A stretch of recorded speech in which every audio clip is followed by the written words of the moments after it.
I was kicked out as a teenager over false rumors spread by my twin brother. Years later, after I built my own success, my parents, who had abandoned me, came back demanding money. I am a 28-year-old female with a twin brother. Growing up, my twin brother and I experienced very different treatment from our parents. They genuinely seemed convinced, for some reason, that my brother was destined for greatness while I was the so-called black sheep, just because I was more interested in playing sports or making new friends than studying. They constantly compared us, which was demoralizing and bruised my self-esteem from a young age. As a child, I had to watch my brother have extravagant parties on our birthday with his friends while I was treated like an afterthought. He often had sleepovers with his friends while I was never even allowed to bring my friends back to our place. To be honest, I loathed every minute of my childhood. The only person in the family who seemed to care about me was my grandmother. When she visited us, she always brought my favorite chocolates and occasionally slipped me a few dollars so I could treat myself later. As the years passed, this blatant favoritism for my twin brother gradually transformed into emotional abuse directed at me. My parents would openly mock my grades and belittle my hobbies. It felt as though no matter how much I tried, I could never meet their expectations of being the perfect child. Although I was good at sports, they barred me from participating in extracurricular activities as they wanted me to concentrate only on studies, just like my brother. It was frustrating, and I felt helpless as a child. Later, in my sophomore year, I got grounded yet again, this time for the crime of having Snapchat on my phone. I had done absolutely nothing wrong except, like most teenagers my age, I downloaded the app to stay connected with my friends. However, according to my parents, this was a huge breach of trust, since they had forbidden me from communicating with my friends. They went batshit crazy on me and threw all my stuff around the room. They took the door off its hinges and told me I would have no privacy as long as I lived under their roof. Watching my parents abuse me this way, my twin brother, rather than supporting me, made my life worse. The toxic environment created by our parents' unjust actions allowed him to exploit the situation to his advantage. He adopted a pattern of lying about me, falsely accusing me of things I never did so he could get away with everything. If he stole something, he'd effortlessly shift the blame to me, and my parents, already inclined to believe the worst about me, readily accepted his lies. He would demean me in front of my friends at school and make fun of my appearance. Despite this, I had a wide circle of friends at school because I was approachable and open to making connections. My twin, however, struggled socially, and he started to resent that I could talk to people while he, as an introvert, felt awkward. This jealousy reached a boiling point during our 14th birthday, when no one showed up for him. I have no idea why his friends did that to him, but in stark contrast, my friends took me out for ice cream, and I had an overall wonderful day. This infuriated my brother further. To take revenge, my brother began to spread false rumors at school about me, portraying me as a spoiled brat. He told people I was physically abusing him at home. Since our parents loved him more, he took things to a disturbing level to fabricate evidence. He would punch himself, purposefully inflicting injuries like a black eye or a bruised shoulder. The next day, he'd confidently walk into school displaying the self-inflicted injuries as proof of my supposed violence and make up stories. Whenever our parents questioned him, he'd lie and say it was due to innocent activities like playing football with his friends. The lies and his alleged black eyes started to gain traction, and people began to believe his distorted version of events. It wasn't long before whispers circulated, and even my friends began to look at me with suspicion. At first, I noticed subtle changes. Friends who once chatted with me in the hallways suddenly became distant. Invitations to group hangouts became fewer and farther between. It was like a switch had been flipped, and people were hesitant to associate with the spoiled girl, accused of violence.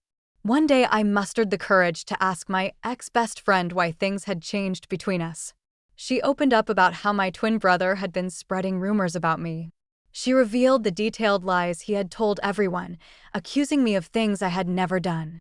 I was shocked to hear her words. The feeling was a mix of disbelief and betrayal, as if the ground beneath me had given way.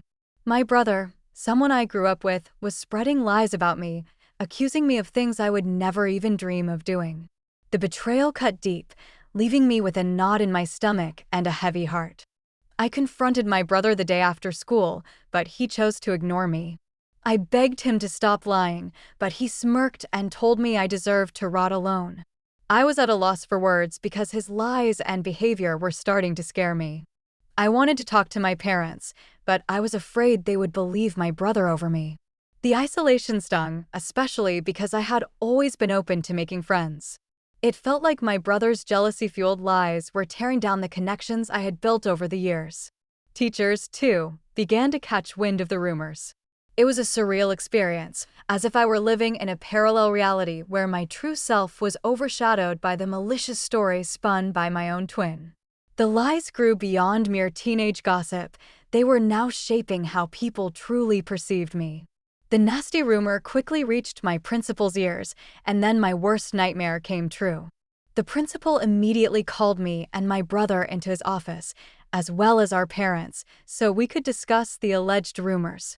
I sat there, heart pounding, as the principal demanded the truth. I hoped my brother would finally come clean, but instead he doubled down on the lies. He told the principal that the rumors were true and painted me as a bully who beat him up when our parents weren't around. I couldn't believe it. Shock washed over me as he continued spinning this twisted story about how I was angry at him for getting more love from our parents.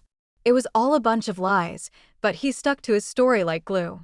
My mom began to cry, clutching my brother like he was some kind of hero. My dad tried to comfort him, telling him it was brave to speak up and that he would make sure nothing ever happened to him. After that day, I tried to defend myself, pleading with the principal that it was all made up.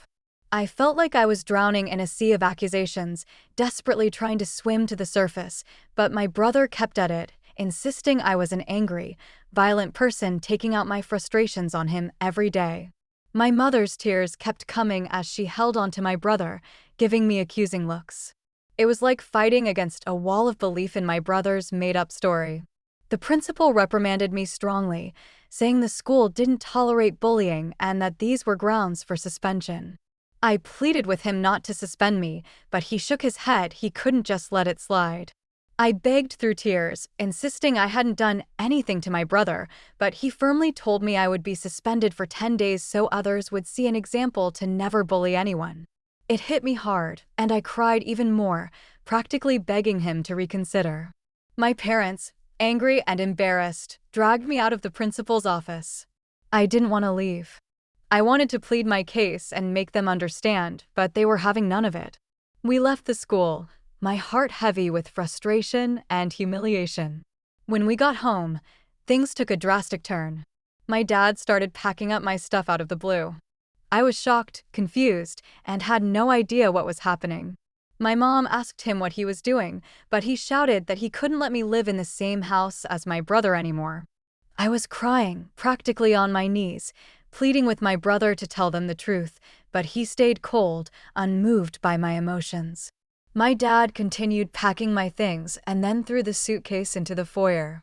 I clung to his legs, still begging him not to throw me out. It was like a nightmare unfolding. He told me that a bully like me didn't deserve to live in his house and that he would ask his mother, my grandmother, to come pick me up if she wanted to. It felt like the world had crumbled beneath me. I stood there in shock, surrounded by my belongings scattered in the foyer, kicked out of my own home. Eventually, my grandmother showed up. She gathered my things and helped me place them in the car, making sure I was buckled in before walking to my parents' front door. She rang the doorbell, and when my dad opened it, she started to yell at him for treating me this way. With stern determination, she warned that if he ever approached me or tried to contact me again, she wouldn't hesitate to involve the police or CPS, since what he had done to a child like me could potentially land him in jail. My mother, attempting to deflect blame, said it was my fault. My grandmother wasn't having it. She stood her ground, defending me, emphasizing that I was just a child who didn't deserve to be treated so heartlessly. For the first time in my life, I felt how powerful my grandmother was. She didn't cower to my parents, and unlike them, she trusted me. We drove away, leaving behind my home, the only place I had ever grown up. I can't even begin to put into words the indescribable pain I felt then. I remember crying on the bed and not eating, despite how much my grandmother urged me to. I told her what my brother had done, and she was shocked. She assured me she believed me, and I was grateful to have one person in my corner. When the 10 days of suspension lifted, the prospect of returning to school felt like stepping back into a lion's den. As I entered the familiar hallways, the faces of my classmates spoke volumes: judgment, whispers, sidelong glances. The weight of the false accusations lingered. My brother blatantly ignored me and acted like I didn't exist. He had become friends with a few people who believed his side and saw him as the victim. No matter how much I tried to tell my side of the story, it fell on deaf ears. I was an outcast, branded with an unjust label that clung to me like a shadow. In the classroom, cafeteria, and corridors, the eyes that met mine were filled with disdain and mistrust. I became a loner, kept my head down, attended classes, ate lunch alone, and went straight home. My parents never once called to check on me. My grandmother constantly reminded me it wasn't my fault and that life would eventually be okay. I graduated high school with good grades and looked forward to college, where I hoped for a better life. Only in college did I first experience freedom. No one watched over my shoulder, no one compared my grades, and no one tried to compete with me. I met people and formed friendships with like-minded individuals. Despite the emotional and physical scars from family and peers, I concentrated on putting it behind me and enjoying college as much as I could. During this time, I discovered my knack for content writing. I had always wanted to be a writer, but I wasn't sure it would be sustainable long-term, so I had ditched the dream. To earn some side money, I started freelancing.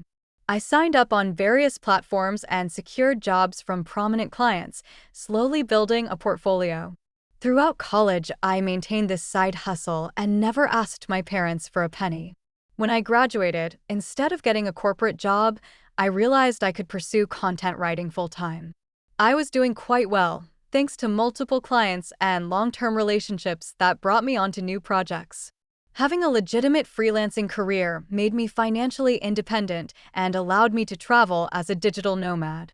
Traveling helped heal me, even if it wasn't easy. I saved as much as I could and took a chance on myself.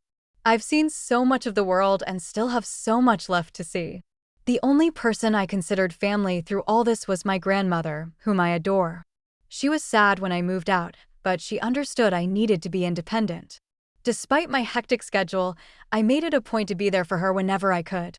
I visited on weekends, shared meals, and sat on the porch talking about everything from childhood tales to recent happenings.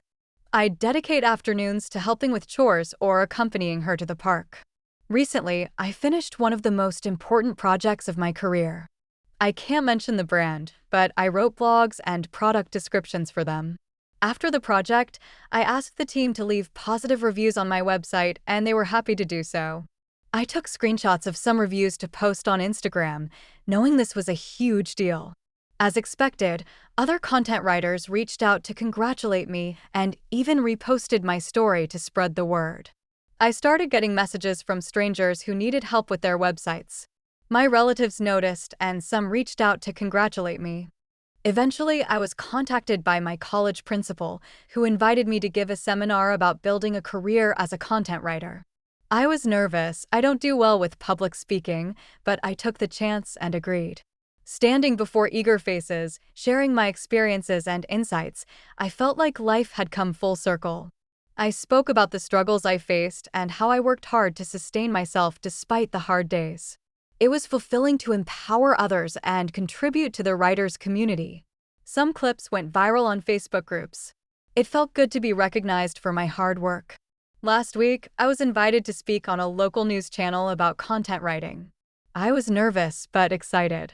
On the show, I talked about my experiences, the importance of client reviews, and how a simple appreciation post could open doors to incredible opportunities. Reaching a broader audience and inspiring others was humbling and exhilarating.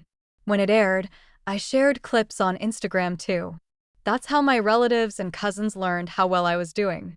My parents never talked about me, so they had no idea I was working with popular brands or appearing on TV. Word spread within my family, and I guess the interview reached my parents, because a few days later I saw 6 missed calls from my mom. I was shocked to see her name. It had been a long, long time. After all those years of silence, I couldn't fathom why she was calling. I hesitantly called back. She picked up immediately.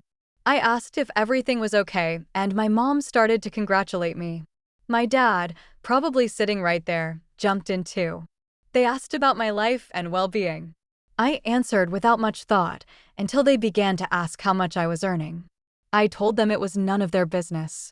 My dad replied that we're family, so I shouldn't feel shy about telling them my income. I said I was doing well financially. Hearing this, my mom began telling me how hard their life was these days. My brows furrowed in suspicion. Basically, here's how our conversation went. Mom, we are retired now and we've been wanting to renovate the house for a while. It's not in the best shape, but we have no savings left. Me, okay? Mom, your success has given us hope. After watching your TV interview today, we thought maybe you could help us out by paying for the renovations. Dad, after all, we are a family. You shouldn't hesitate to share some of your earnings with us. We could really use your help. Me, are you joking? Why are you asking me for money when you haven't talked to me for years? I don't know what made you reach out, and while I appreciate the congratulations, I am not going to help you out in any way. Hearing this, my mom started saying I was being awful and that I needed to support them as family. My dad added that as my parents, they deserved to be looked after and that this was the least I could do. I was so pissed I wanted to give them a piece of my mind. Then I got an idea. Instead of arguing, I would teach them a lesson and end the notion they could mooch off me after mistreating me. I told my parents I was willing to help only if they agreed to my demands. Curious, my dad asked what. Without hesitation, I laid it out. If they wanted my help, they had to publicly admit, in front of our family and friends, that my brother was the mastermind behind the hurtful rumors that had tarnished my reputation. I wanted them to humiliate my brother the same way they had humiliated me by believing his lies and manipulations. I wanted them to take accountability and acknowledge the pain they caused. Hearing my condition, my dad questioned the necessity of such an admission. My mom said it was unnecessary and that we could have a private discussion without involving others. I held my ground. This was non-negotiable, a prerequisite for any assistance they wanted from me in the future. As the tension escalated, my dad raised his voice, asserting his role as my father and emphasizing it was my duty to help my family in need. My mom, in a last-ditch effort, urged me to do the right thing and help them, stressing the years they spent raising me. I couldn't help but note the irony. I reminded them of the past, of the fact that they had kicked me out, and it was my grandmother who had raised me, not them. They grew more agitated, but I told them firmly that if they wanted to establish contact with me and seek financial assistance, the truth needed to be publicly acknowledged and my brother needed to face consequences for his actions. Since that conversation, my parents have tried to call me incessantly, but I'm ignoring their calls. I'm starting to regret even calling them back that day. I want to know if I'd really be an a-hole if I didn't help my parents at all.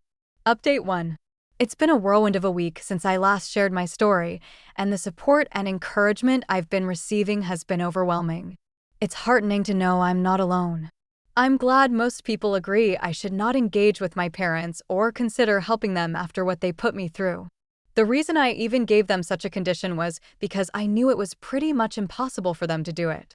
I know they love my brother too much, and despite the fact they might have found out by now that it was all his lies, I know they will never put him through what they put me through. Today, my brother sent me a nasty text after my parents again tried to contact me, and I refused to pick up. He wrote, "Hey sis, it's been a long time since I saw you, and I can tell you that every day without you in my life has been great. I heard that mom and dad reached out to you, and you gave them a crazy ultimatum. They are never going to go through with it, you know that, right? They clearly never loved you, and they will never do anything to hurt me. I admit that I did lie about you 15 years ago, but it's been a long time since then, so stop being so selfish and try to move on from the past. You're unmarried and childless anyway, so why don't you help them out by paying for their repairs and renovations? Do the right thing and be a better daughter." Seeing the message felt like a stab to my chest. The audacity to dismiss the struggles I faced and the conditions I set spoke volumes about his lack of empathy. The attempt to guilt-trip me by emphasizing my unmarried and childless status added another layer of insensitivity. His insinuation that I should prioritize their needs over my well-being was offensive and highlighted how little he thought of me. Fueled by frustration and a desire for justice, I decided it was time to reveal the truth that had been hidden for too long. I sat down to write an email to my parents and close relatives, sharing the painful details of my childhood and the unfair treatment I endured. I described the strict, oppressive environment under my parents' roof and how they treated me compared to my twin brother. I delved into the malicious and completely untrue rumor my brother spread, which led to severe consequences and affected my reputation. I wrote how my parents kicked me to the curb and that, had it not been for my grandmother, I might have been dead on the streets by now. Toward the end, I asked everyone to read the message my brother sent me. I attached a screenshot where he admitted to lying about me. It was a clear confession that I hoped would expose the lies that persisted for too long. I sent the email just an hour ago, and I know all hell will break loose once they read it. I'll update you on how my family reacts. Update 2. It's been a month since my last update, and a lot has happened. As you can imagine, my family erupted after receiving the email. My parents have received criticism from relatives who were previously unaware of the extent of the favoritism and emotional abuse. Many family members reached out to tell me they had no idea about all this and apologized for not being there for me. My brother and parents sent a barrage of texts that were increasingly abusive and threatening, so I reached out to a lawyer, who sent them a cease and desist. It warned them not to contact me further or face legal consequences. I guess that scared them straight, because they stopped contacting me. My grandmother thinks I did the right thing by letting everyone know what happened and supports me 100%. She is the only person who matters to me, so I'm glad she has my back. Final update. It's been 2 months since my last update. I'm happy to report that everything in my life is going well for now. Professionally, my content writing business is flourishing. Invitations to speak at seminars and podcasts continue to roll in, solidifying my position as a respected figure in my line of work. I'm as close to my grandmother as ever. I took a break from work recently to spend quality time with her. She's into gardening these days and taught me a lot about various flowers and herbs in her garden. The moments I spend with her, sharing meals, having heartfelt conversations, or simply enjoying each other's company, are my favorite, cherished memories. My family has not contacted me since the lawyer's letter, so I'm happy they're staying away. Personally, I've started therapy, and hopefully I can keep working on healing myself. I think this will be the last update for now.